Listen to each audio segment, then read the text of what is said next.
mi trovo ad essere sindaco di un disastro vero e proprio. Quando dicevo e continuo a dire che Rocca Pietro è stata l'epicentro, l'occhio del ciclone, il punto più danneggiato, il comune più disastrato, adesso viene confermato dai dati. Sono il sindaco di un disastro. Le parole preoccupate di un primo cittadino che ora vede le cifre nude e crude.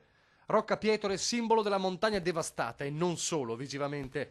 A poco meno di un mese dal dramma che ha stravolto interi paesi, la primissima stima a Rocca Pietro è di 107 milioni di euro. Primissima stima, già. Escludendo chiaramente tra l'ICI, Enel rovesciati, telefonia, acquedotti, ma soprattutto anche le zone irraggiungibili, le strade silvopastorali che non si riescono dove non si riescono a quantificare i danni, le stesse malghe nostre non sono, non è così facile raggiungere e fare delle stime. La montagna fa i conti con il disastro in questi giorni, arrivano le cifre, 6 milioni a Belluno, 19 a Feltre, ma il numero di Rocca Pietro e quei 107 milioni mette i brividi.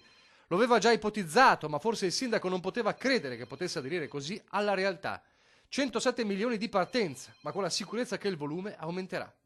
Una voce preoccupata, una voce di aiuto, quella del sindaco, che sembra dire non spegnete i riflettori, qui c'è ancora estremo bisogno di aiuto. Adesso si tratta di lavorare seriamente per tentare di fare le cose assolutamente primarie.